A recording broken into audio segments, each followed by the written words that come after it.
Alright, hey guys, remember it's TCG back in the video. With this video, I'm going to be talking about the new Gold Pride support. So Gold Pride is a TCG exclusive archetype at the moment, and this is new support in Cyberstorm Axis. And yeah, let's get started here. So here we have Gold Pride Roller Baller. This guy looks pretty cool, 1800 attack, 1600 defense. If your life points are lower than your opponent's, you can fusion summon this card from your hand. You can special summon this card for your hand. During the main phase quick effect, you can fusion summon one Gold Pride fusion monster from your extra deck using monsters from your hand or field as material. You can only use each effect of Gold Pride Roller Baller once per turn. So from what I remember, I think that this is their actual first introduction into fusion monsters. Because before they only had a Link and a Synchro, if I'm correct. And yeah, this is kind of the same way that the first, I think it's Leon, that's able to use its effect in order to synchro summon during your opponent's turn, but instead you can fusion summon during your opponent's turn. So you can see quite a lot of options here. And then this is the actual fusion monster. This is Pinballer. Looks like a lot going on here. It seems pretty relevant to what this guy is, the Roller Baller. And it's a level 9 Dark Machine fusion effect monster. It requires Gold Pride Roller Baller plus one or more Gold Pride monsters. If this card is fusion summoned, you can equip face-up monsters your opponent controls to it, up to the number of fusion materials used. So that's pretty nice, actually, being able to take your opponent's monsters, equip them, and this doesn't look like there's any targeting to it. So yeah, up to the number. This is really solid form of removal as well. And they're not going to be able to activate their graveyard effects so long as you have control of those. And you can only use the previous effect of Gold Pride Pinballer once per turn. Also, if your life points are lower than your opponent's, the effect activation and effect cannot be negated. So that's even better, being able to do that without a cost. And of course, you can do this during your opponent's turn because of Gold Pride Roller Baller being able to fuse during your opponent's turn. And once per turn during the end phase, if this previous effect was activated this turn, return this card to the extra deck, and if you do, special summon one Gold Pride Roller Baller from your deck or grave. So again, sticking to the theme of kind of switching out from their extra deck monsters to their main monsters, monsters in the main deck. And yeah, this guy looks like a pretty solid threat. And now here's the Exceed monster, so this is pretty cool to see.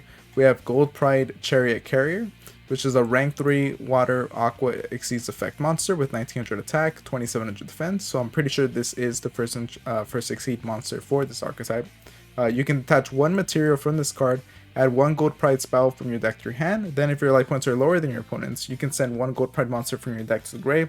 So that's even better, being able to search a Gold Pride spell from your deck, and not only that, but pitching a monster from your deck to the grave. That's really nice to see all in one monster. That gives you a lot of value. Once per turn during the end phase, if the previous effect was activated this turn, return this card to the extra deck, and if you do, special summon one Gold Pride Captain Carry from your deck or grave.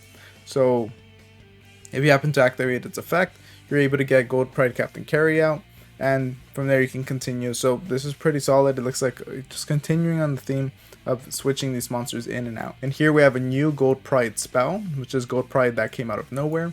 It's a quick play spell card, and this is the ball, the fusion monster chasing, from what I remember, Leon. Special summon one Gold Pride monster from your hand or grave, then your opponent can special summon one monster from their hand or grave to the field, but negate its effects. So that seems like okay, but that can end up being a heavy cost depending on what your opponent gets out. So, but if you activate this during your first turn and your opponent doesn't have anything to do, special summon it out. And that's nice. This is going to be a great way of free summon here.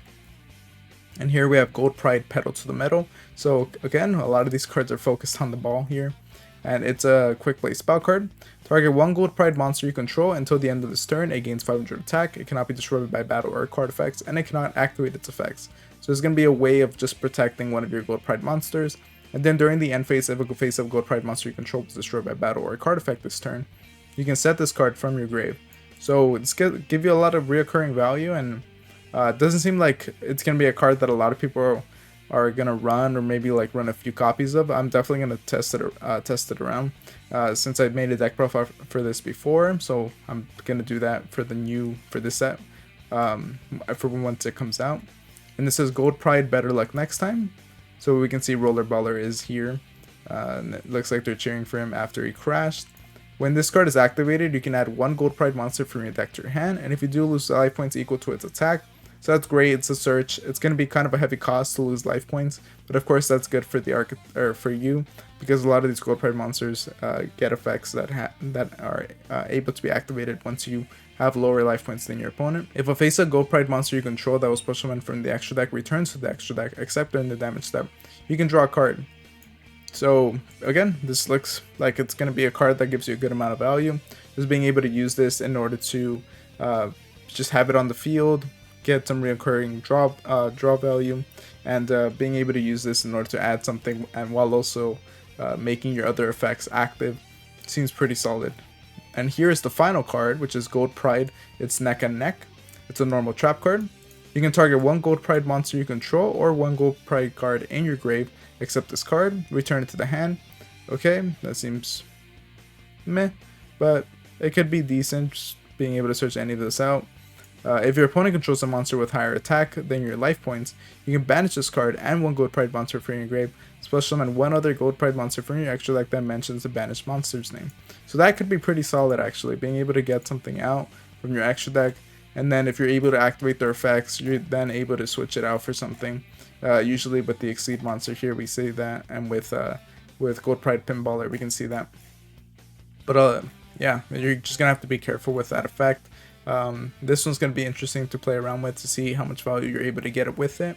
But let me know what you guys think about this new support. Do you guys think it's useful? What do you guys think about the archetype as a whole? And make sure to like, comment, subscribe, and all that. And I'll see you guys next time. Thank you for watching.